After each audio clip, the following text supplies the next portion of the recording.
Français parlent aux Français.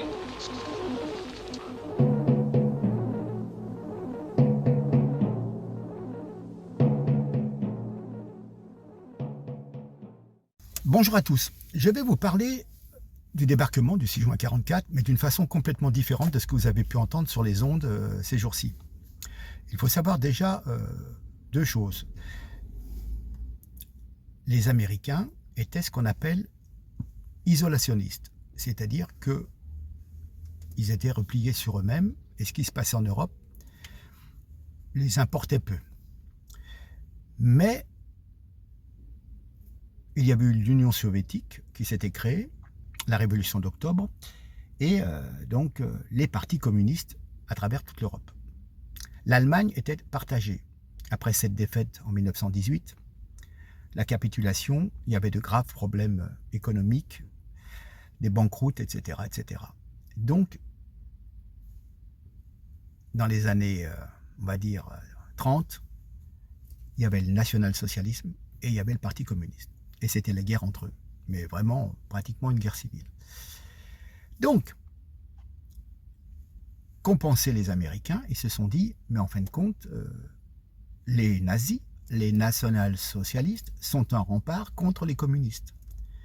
Donc, ils ont commencé à financer le parti nazi. Parce que le parti nazi protégeait les entreprises, les grandes multinationales, etc. etc. Hein, d'accord ? Alors que les communistes, eux, tout ce qu'ils voulaient, c'était collectiviser, nationaliser, avec un gouvernement du peuple par le peuple, enfin en théorie. Ça, il faut le savoir.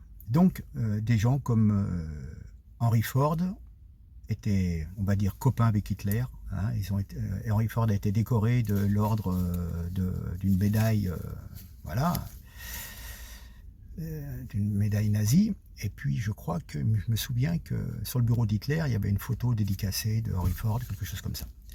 Pour vous dire à un point que même en 1944, lorsque les bombardiers américains rasaient les villes, bombardaient les villes allemandes, à la fin, les usines, entre guillemets, américaines, c'est-à-dire Ford Allemagne et Opel, General Motors, n'étaient pas bombardées pour préserver l'outil de production des Américains, si vous voulez dire. Et même les civils allaient se réfugier dans ces usines parce qu'ils savaient qu'elles ne seraient pas touchées. Je ferme la parenthèse. On va parler de l'opération Overlord. Overlord, c'est quoi? Ça veut dire suzerain. Vous connaissez tous l'appellation anglaise, un lord, c'est un seigneur. Overlord, c'est le suzerain, le seigneur des seigneurs, le chef suprême. Donc ça en dit un peu, beaucoup sur l'état d'esprit américain, mais ça c'est rien, c'est juste un détail. Maintenant, on va parler de l'AMGOT.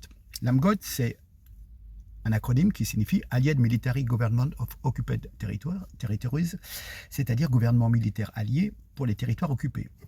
Donc il y a un corps d'officiers anglo-saxons qui sont formés à l'administration des affaires civiles. C'était une organisation qui dépendait des états-majors alliés. Cette AMGOT avait pour mission d'assurer l'administration civile des territoires occupés, enfin libérés ou occupés par les forces anglo-américaines, en Europe comme en Asie. Alors, suivant les pays, ça a été plus ou moins une tâche plus ou moins aisée. Le Danemark et la France ont refusé cette administration, arguant du fait que leur gouvernement était légitime mais prisonnier de la présence allemande sur le territoire. Une monnaie a été émise en principe pour chaque pays, on va en parler tout à l'heure. Je me réfère à ce que disait Charles de Gaulle à Alain Peyrefitte.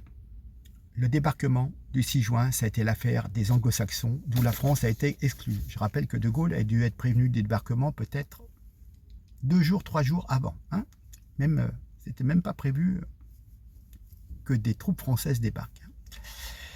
Que nous dit de Gaulle? En parlant des Américains, ils étaient bien destinés à s'installer en France, ils étaient bien décidés à s'installer en France comme en territoire ennemi, comme ils venaient de le faire en Italie et comme ils s'apprêtaient à le faire en Allemagne. Ils ont préparé leur AMGOT, c'est de Gaulle qui parle, qui devait gouverner souverainement la France à mesure de l'avance de leur armée. Ils avaient imprimé leur fausse monnaie qui aurait eu cours forcé, ils se seraient conduits en pays conquis. Il il ne s'est jamais rendu aux commémorations du débarquement, Charles de Gaulle, puisqu'il nous disait ça contribuerait à faire croire que si nous avons été libérés, nous le devons qu'aux Américains. Ça reviendrait à tenir la résistance pour nulle et non avenue. Voilà ce qu'il nous dit. D'ailleurs, lorsque Churchill a annoncé à De Gaulle le projet du débarquement en Normandie, comme je vous l'ai dit, excluant au départ la présence d'unités françaises, De Gaulle lui fit le reproche de se mettre aux ordres de Roosevelt au lieu d'imposer une certaine volonté européenne. Écoutez bien. Churchill répondit, De Gaulle, dites-vous bien que quand j'aurai à choisir entre vous et Roosevelt, je préférerai toujours Roosevelt. Quand nous aurons à choisir entre les Français et les Américains, nous préférons toujours les Américains. Quand nous aurons à choisir entre le continent et le grand large, nous choisirons toujours le grand large. C'est une logique anglaise que les siècles n'ont jamais ternie. Encore Charles de Gaulle. Vous croyez que les Américains et les Anglais ont débarqué en Normandie pour nous faire plaisir? Ce qu'ils voulaient, c'était glisser vers le nord, le long de la mer, pour détruire les bases de V1 et de V2, avec qui bombardaient l'Angleterre, le Royaume-Uni. Ils voulaient prendre Anvers et de là donner l'assaut à l'Allemagne. Paris et la France ne les intéressaient pas tellement. Leur stratégie, c'était d'atteindre la Ruhr, le bassin industriel de la Ruhr, qui était l'arsenal où on fabriquait tout l'armement et tout ce qui était motorisé. Et ils ne voulaient pas perdre un jour en chemin, et ils ne voulaient pas faire de détour par Paris. D'ailleurs, Churchill avait demandé à Eisenhower s'il était quand même possible de libérer Paris pour Noël, et c'était pas gagné d'avance. Eh bien si, et De Gaulle le dit, je lis ces mots, nous étions décidés à demander davantage, le peuple de Paris s'est soulevé spontanément, il aurait été probablement écrasé sous les décombres comme le peuple de Varsovie, s'il n'avait pas été soutenu. Il y avait des hommes, oui, il y avait des hommes qui 3 ans plus tôt, à Couffra, s'étaient jurés de libérer Paris, puis Strasbourg. Ce sont eux qui ont libéré Paris avec son peuple, on parle du général Leclerc, avec la 2e DB, qui font ça sur Paris, sans informer les Américains au départ. Ça commence le 19 août et les Allemands capitulent le 25 août. Donc le 19 août, sentant les forces alliées à 200-300 km, et ayant hâte d'être libérés de cette occupation allemande, une insurrection est déclenchée à Paris par le chef des FFI d'Île-de-France, le colonel Roltanguy. C'est doublé de grèves dans les transports publics, dans la fonction publique, et ça permet à la résistance d'occuper des lieux de pouvoir dans les ministères. Donc ils sont un petit peu devant le fait accompli, et l'état-major américain, qui souhaitait simplement contourner Paris, consent à la demande d'instance du général de Gaulle à détacher en urgence la 2e DB de Leclerc, soutenue par la 4e division américaine. Le 25 août, le général Leclerc et ses chars entrent les premiers dans Paris par la porte d'Orléans. Les combats ont lieu autour de plusieurs bâtiments où les Allemands se seront tranchés. Le gouverneur allemand de la capitale, le général Wolf-Schonsis, est retranché dans la gare Montparnasse. J'ouvre une parenthèse, il a refusé d'appliquer l'ordre d'Hitler qui était de détruire les monuments parisiens. Je referme la parenthèse. Ce von Scholtis signe la capitulation de ses troupes. Voilà. Et donc De Gaulle rejoint lui-même la gare Montparnasse et est très soucieux de faire en sorte que son pouvoir politique soit considéré comme le seul légitime. Et même reproche à Leclerc d'avoir accepté de signer la capitulation avec les Allemands en compagnie du chef des insurgés, Roltanguy, qui est quand même communiste. Ensuite, et là c'est très très malin de la part de Gaulle, il suit un itinéraire dans la capitale très significatif. Les principaux chefs de la résistance parisienne, l'attendent à l'hôtel de ville. Mais non, il se rend au ministère de la guerre rue Saint-Dominique, dans le bureau qu'il occupait en juin 1940 en tant que sous-secrétaire d'État à la Défense dans le gouvernement de Paul Reynaud. Le général entend ainsi démontrer la continuité républicaine et l'illégitimité du gouvernement de Vichy. Voilà. Ensuite, il s'arrête à la préfecture de police, il passe en revue les forces de l'ordre, il est reçu à l'hôtel de ville. Et là, il prononce son célèbre discours « Paris, Paris outragé, Paris martyrisé, mais Paris libéré ». En soulignant que Paris a été libéré par son peuple, avec le concours de l'armée et l'appui de la France tout entière. Il fait de la libération de la capitale une réussite purement française. Invité à proclamer la République, De Gaulle refuse car il dit « La République n'a jamais cessé d'être. C'est la France libre, la France combattante, le Comité français de la libération nationale qui ont tour à tour représenté cette République. Voilà, donc cette journée du 25 marque le rétablissement de la légalité républicaine et de l'autorité de l'État. Et pour avoir l'appui populaire, il manque donc à ce nouveau pouvoir cette légitimité populaire qu'il n'a pas eu dans les urnes, hein, bien sûr, en raison de la guerre. Et ben, le 26 août, il ranime la flamme du soldat inconnu sous l'Arc de Triomphe. Et Charles de Gaulle, suivi des membres du gouvernement provisoire et des chefs de la résistance, effectue une descente des Champs-Élysées sous les acclamations des centaines de milliers de Parisiens. Le choix de cette célèbre avenue des Champs-Élysées n'est pas du hasard. C'était le lieu privilégié des défilés des troupes allemandes pendant l'occupation. Et maintenant, elle symbolise la liberté retrouvée du peuple français. Voilà. Ce qu'il faut savoir, c'est que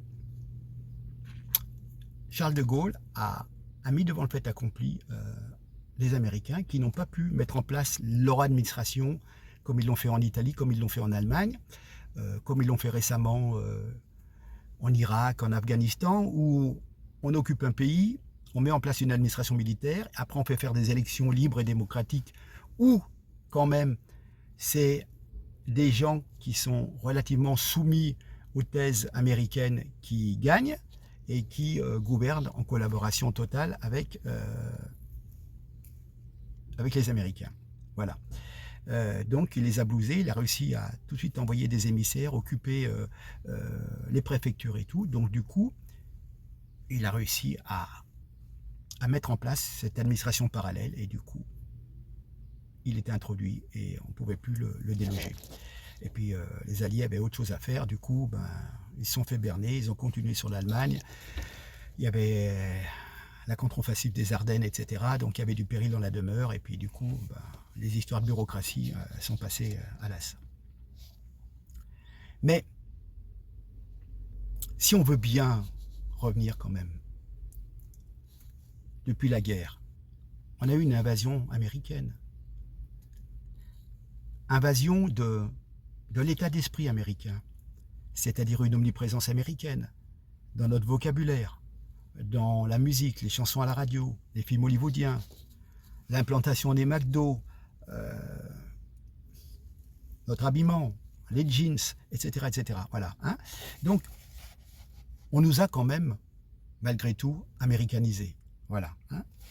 Et puis, il faut dire que après De Gaulle, au fur et à mesure, il y a eu de plus en plus des concessions des gouvernants qui se sont succédés et qui ont lâché du lest au niveau de la souveraineté et qui ont épousé de plus en plus les thèses atlantistes de l'OTAN et puis cette Europe, cette union économique qui s'est américanisée aussi. Voilà. Alors qu'au départ, elle devait être plutôt un troisième pouvoir entre les régimes communistes et les États-Unis. Ben non. Voilà. C'est tout. Rappelez-vous, l'AMGOT, c'était destiné justement à gouverner la France avec donc des billets imprimés aux États-Unis qui devaient être utilisés. Mais De Gaulle a tout de suite mis le holà et il a dit que c'était une monnaie qui n'était pas autorisée. Je vous laisse avec quelques minutes de vidéo en complément. Et puis j'espère vous avoir appris quelques éléments donc, par rapport au discours officiel. Non, ils sont venus dans un premier temps un petit peu occupés, mais bon, bref, vous avez compris. Allez, on regarde la suite. Oups. Le billet drapeau est donc une monnaie créée et distribuée par les Américains dans le cadre d'un plan appelé AMGOT. Si ce nom ne vous dit rien, ce n'est pas étonnant, il n'y a pas grande gloire à le faire figurer dans les manuels scolaires. Le plan AMGOT, ou Allied Military Government of Occupied Territories... Attends quoi? Occupied Territories? Ah! L'AMGOT est donc un gouvernement militaire ayant pour objectif d'administrer, ou plutôt de prendre le contrôle d'un territoire dit occupé par les Alliés. En effet, les Alliés ne reconnaissaient pas le général de Gaulle et le Comité français de libération nationale, tout comme le maréchal Pétain, comme légitimes en ce qui concerne la gouvernance de la France, et ont donc décidé qu'elle serait à eux. En somme, pendant une longue période, la France est passée d'un occupant à un autre, et au dire de bon nombre de Normands, et plus particulièrement de Normandes, il est arrivé que l'occupation allemande soit largement regrettée. Cependant, le général de Gaulle s'opposera très fermement en ne reconnaissant pas, lui et son gouvernement, cette monnaie mise en circulation qui ne présentait aucune mention de son appartenance et qui était réalisée sur la base d'un dollar coupé en deux, sans demander l'accord ou l'avis des représentants français.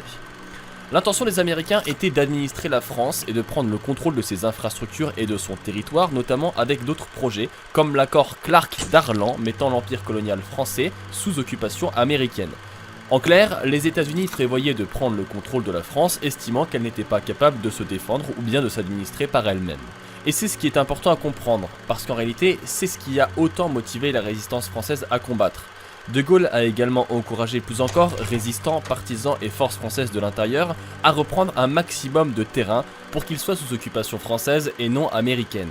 Tous les territoires récupérés par la résistance française étaient un territoire que les Américains ne pouvaient pas revendiquer. Une histoire que j'aime tout particulièrement, c'est celle de la libération de la ville de Gap, le 20 août 1944. Plus ou moins romancée, les faits sont les suivants. La ville de Gap est occupée par 1200 soldats allemands commandés par un certain Hermann. Une poignée de résistants, environ une vingtaine, sous les ordres de Jean Drouot-Lhermine, vont réaliser un véritable tapage tout autour de la ville de Gap, faisant croire qu'ils étaient bien plus nombreux que la réalité. Jean Drouot-Lhermine demandera ensuite à un char américain plus en arrière de tirer un coup de feu, ce qui décidera les Allemands à se rendre, eux qui préféraient se rendre aux Américains, estimant que le traitement serait moins pire que partout ailleurs. Seulement, ce sont les résistants français qui les accueillent à la sortie du village et pas les Américains qui n'étaient pas encore sur place. C'est donc une libération créditée à la résistance française.